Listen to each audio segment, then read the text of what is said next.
Bismillahirrahmanirrahim. Today we will start the last topic, which is normalization. First we will see what is normalization, and then we will cover the steps of normalization. So we are done with the relational diagram.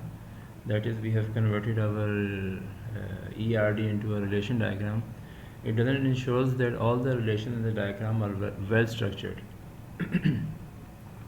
So normalization is a process in which we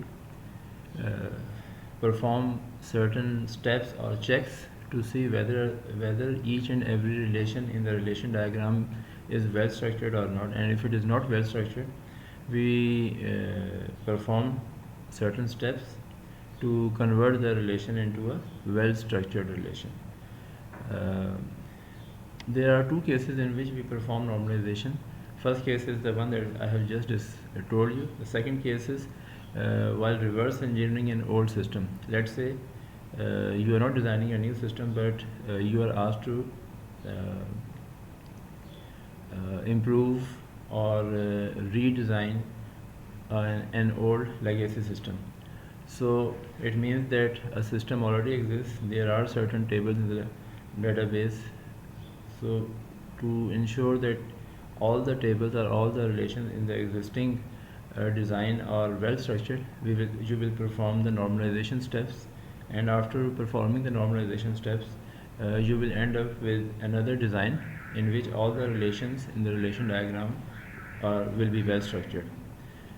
You already know that before starting this chapter, we studied which relations are well structured relations. You can refer to that. Those steps that are given in the start of the chapter. So actually, what does normalization do? Normalization is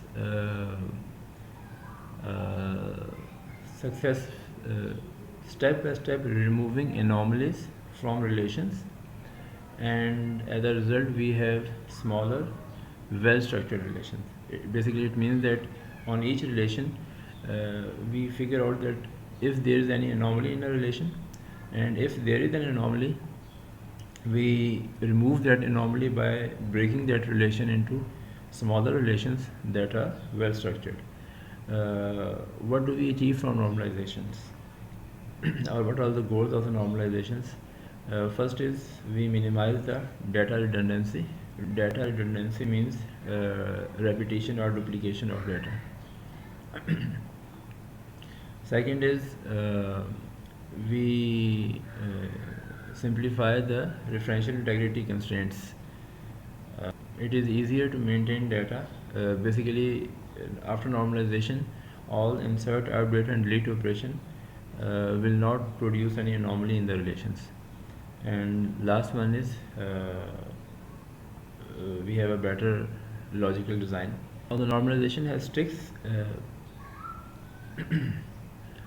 six steps, and these are named like first normal form, second normal form, so on up to fifth normal form.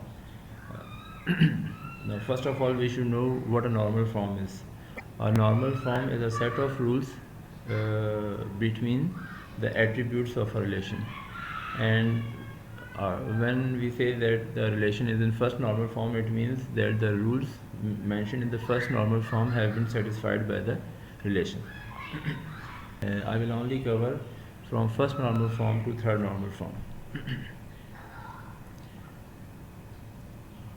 Now I have used a term functional dependency. So first of all, we should know that what a functional dependency is. A functional dependency is a constraint between two attributes, let's say A and B, in such a way that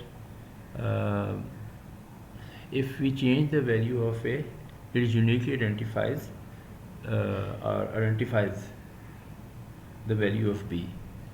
Suppose this is a relation by the name student having two attributes, registration number and name. Now I will say that attribute name is functionally dependent on attribute registration number, or I will say name is functionally dependent on registration number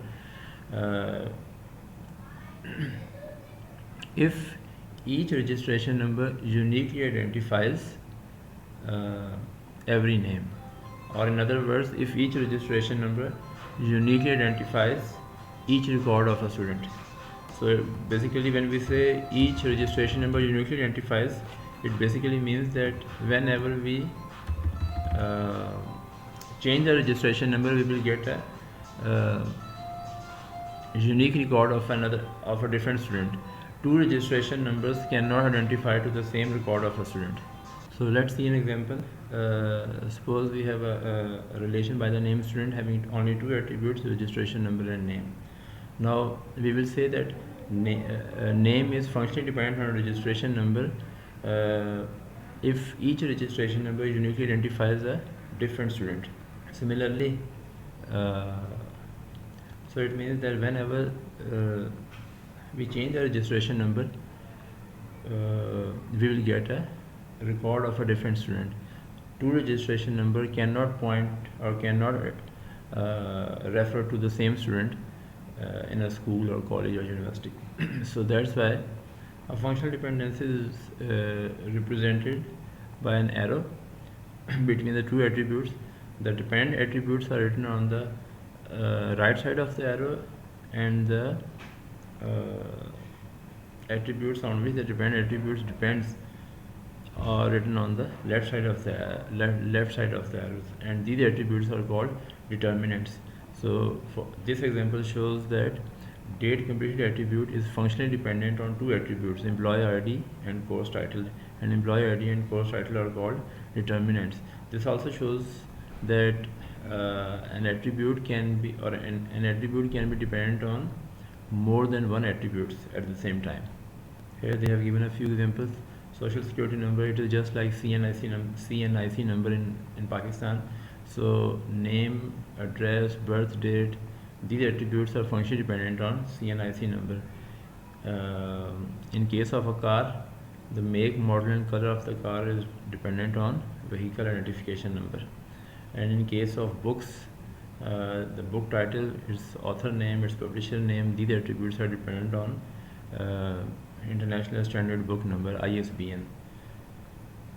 So these are the examples of functional dependencies.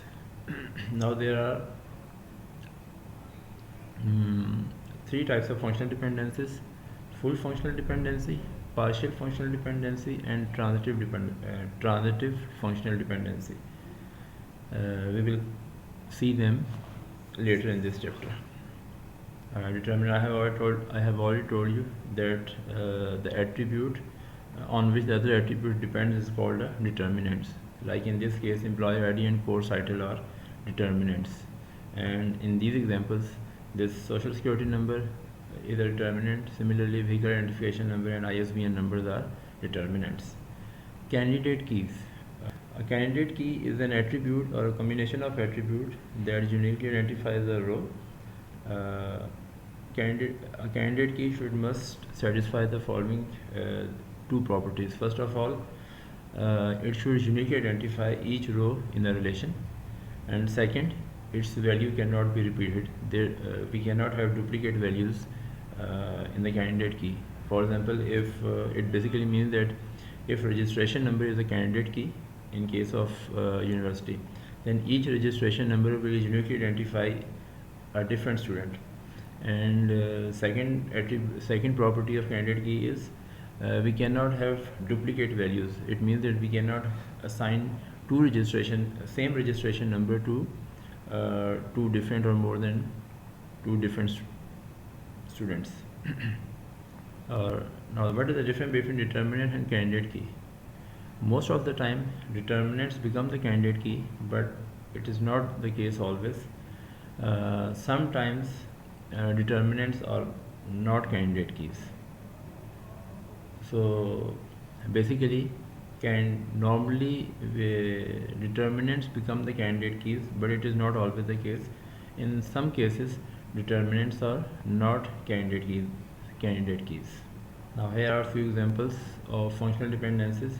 Now in case of employee one table that we saw in the start of the chapter, it has four attributes: employer ID, name, department name, and salary. Now these three attributes are dependent on employer ID. Basically it means that whenever we change this employer ID, we will get a record of a different employee. And here are the function dependencies in employee 2 table. Now this table has employee ID, name, department name and salary. These three attributes are dependent on employee ID, and this attribute date completed, it is dependent on two attributes, employee ID and course title. Now this is here you can see the difference between determinant and candidate keys. In this table or in this relation, employee ID and course title are the candidate keys. It means these two attributes uniquely identify the whole row, this whole row. But employee ID alone is a determinant, and these three attributes depend on employee ID. Similarly, date completed, the determinant are these two, employee ID and course title. So although employee ID is a determinant, but it is not a candidate key. However, employee ID and course title combined is a candidate key in the employee 2 table. We will start the steps of normalization by taking an example of Pine Valley Furniture Company. This is an invoice of a Pine Valley Furniture Company, and the structure of invoices, in the top portion we have the attributes customer ID, customer name, its address, order ID and order date, and in the bottom part there is a list of products that has been ordered by this customer whose name is Value Furniture, and the bottom part contains the product ID, which is the candidate key or determinant of the product table, product description, product finish, quantity, unit price and selling price. The first step is we bring all these attributes into one relation. So see, we have order ID, order date, customer ID, customer name and address. These 1, 2, 3, 4, 5. These 5 attributes are from the top part of the invoice, and these bottom attributes 1, 2, 3, 4, 5, 6. Then we have these, and we have combined them into one relation. And then we will put in the data from the invoice into this relation. So for customer ID 2 and customer name and address this and order ID this, this customer has ordered these 3 products. So it means that for customer ID 2 we have the product ID 7, 5 and 4, 7, 5 and 4. And let's say there is another order by a customer whose ID is 6, and that order number is or order ID is 1007, and the customer number 6 or Furniture Gallery ordered 2 products whose IDs are 11 and 4. Now if we see this relation, it has repeating values in each row. This is the first row and this is the second row in this relation, because our row represents one invoice. So this is the record of first invoice and this is the record of second invoice. And as we can see, and if you remember, for a relation there should be one single value at the intersection of a row and a column. But if we see this cell, it has 3 values at the intersection of first row and column whose title is product ID. Similarly, we have 3 values in the first row and this column, 3 values in the first row and this column. So it means that this we should bring this into a normal relation form. So we will repeat that step which we did in the start of this chapter, that we will copy the values of these attributes for each one of these rows, and we will break them into 3 separate rows. Similarly, we will break this one row into 2 rows, and we will repeat this part for product ID 4 as well. and we will repeat this part for product ID 5 and 4 as well. So ultimately we will come into this our relation will come into this form. Now we have order ID 1006, 1006, 1006, and now in each row and against each column we have only one value. So basically what we have done, we have removed the repeating group from our relation. This was a repeating group, this was a repeating group. Similarly this is a repeating group. So what I have done is I have removed the repeating groups from my relation, and ultimately I got this form, and this when my relation is in this form, it means that my relation is in first normal form. Now it doesn't have any repeating groups or repeating values. Our relation is in first normal form if the following two constraints both apply. There are no repeating groups in the relation, thus there is a single fact or single value or single entry at the intersection of each row and column of the table. Number 2, a primary key has been defined which uniquely identifies each row in the relation. So when we have one value at the intersection of each row and each column, it means my relation, so this is the first condition. The second condition is we have identified a primary key which uniquely identifies each row in my relation.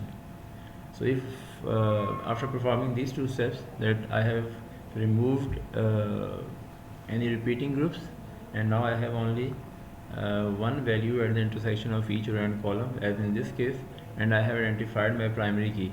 So here in this relation, order ID and product ID combined are the primary keys, which means that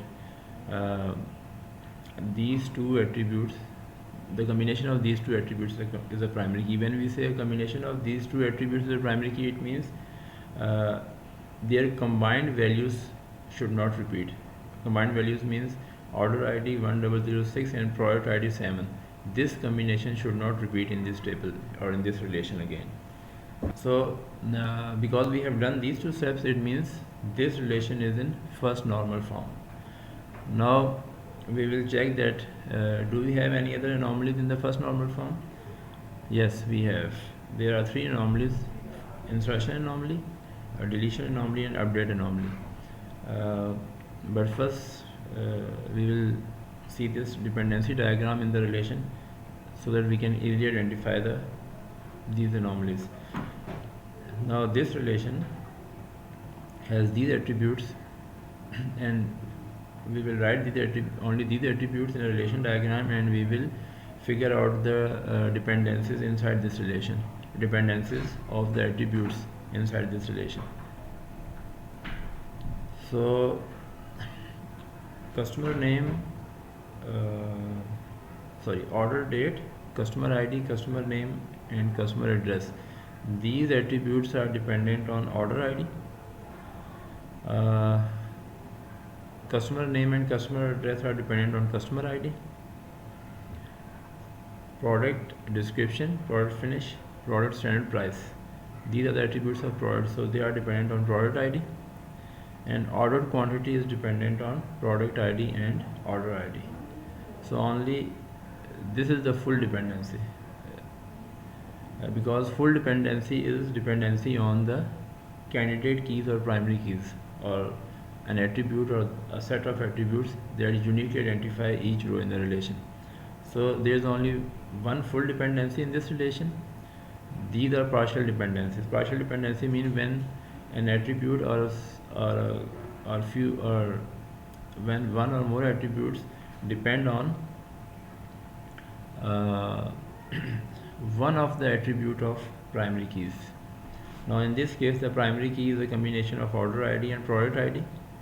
These attributes depends only on one of the attributes of primary key, which is order ID. They don't depend on both of them. Similarly, these set of attributes depend on one of the attributes of primary keys, which is product ID. Only this attribute depends on the full primary key, which is order ID and product ID.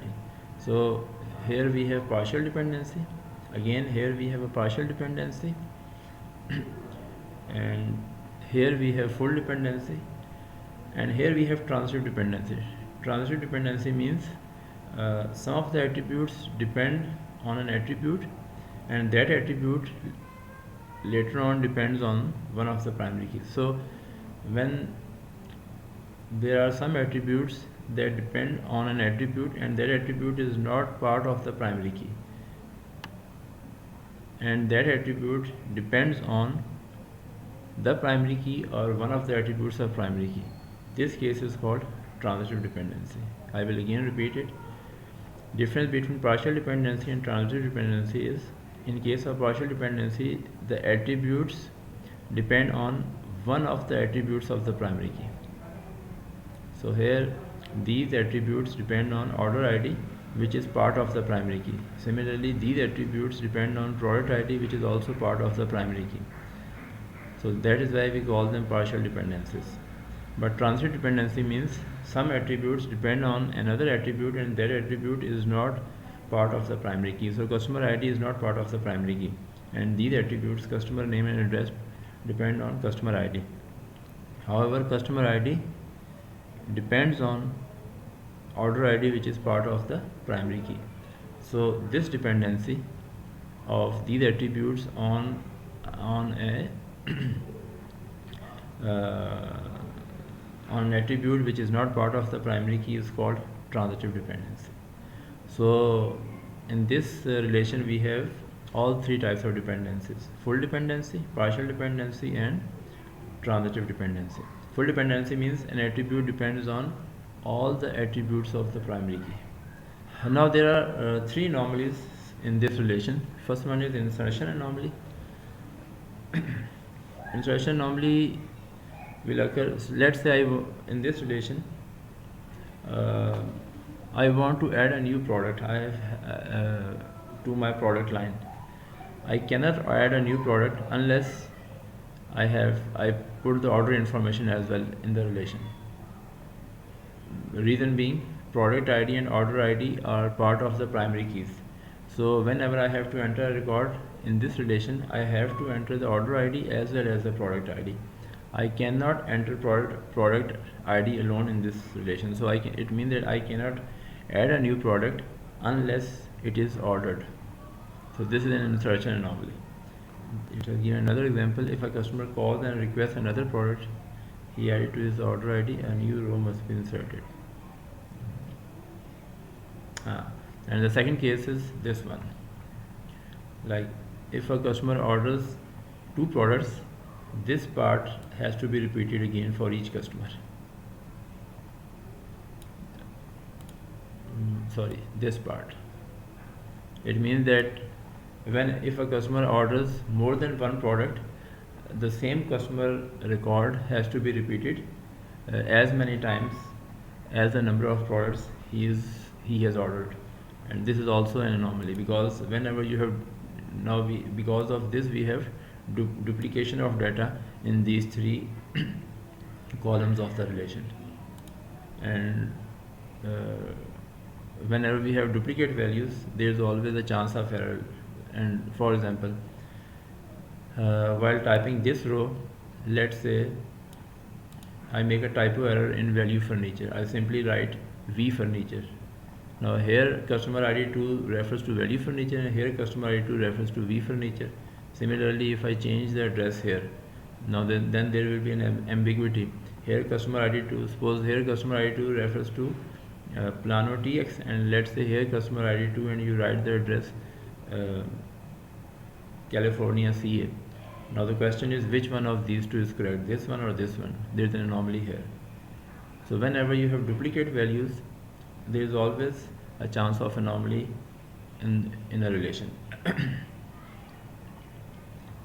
So you got the idea. The insertion anomaly means there are two types of anomalies. There will be duplication of data in the customer table if a customer orders more than one product, and second anomaly while inserting a new data is if I want to add a new product to my product line, I will have to wait until I received an order for that product. Otherwise I cannot simply add the product record in this table. Deletion anomaly. Okay, let's say there is a product whose ID is 1, and that product was ordered in order ID 1005. Suppose I want to delete that order record. I want to delete that order or cancel that order. So whenever I will delete the order, the product information will also be lost. And this should not be the case. This product information should be independent of order information.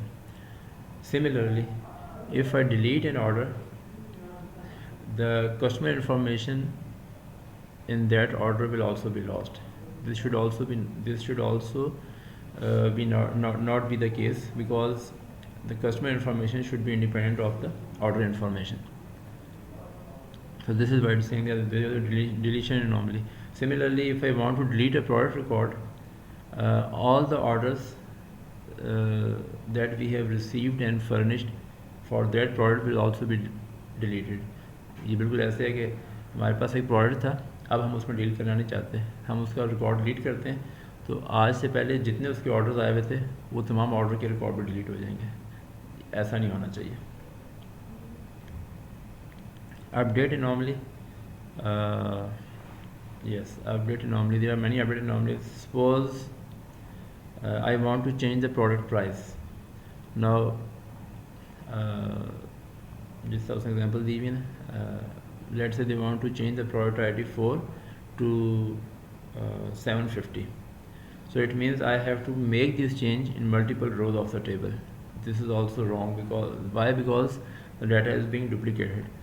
So I will have to make the change in multiple rows. Similarly, let's say if a customer come and says that my address has changed, I will have to make this change in all the orders by that customer, because let's take this example. Let's say this customer comes and say that now I have shifted from Plano, Texas to California. So I will have to change all these Plano, Texas values to California, CA. If I forget to change any value, the customer address, I will have two customer addresses against the same customer ID, which is an anomaly. So in short, whenever we have duplicate values in a relation, we have normally all sorts of anomalies in it: insertion anomaly, update anomaly, and delete anomaly. Okay, we will cover step 2, which is second normal form, and step 3 in the next lecture.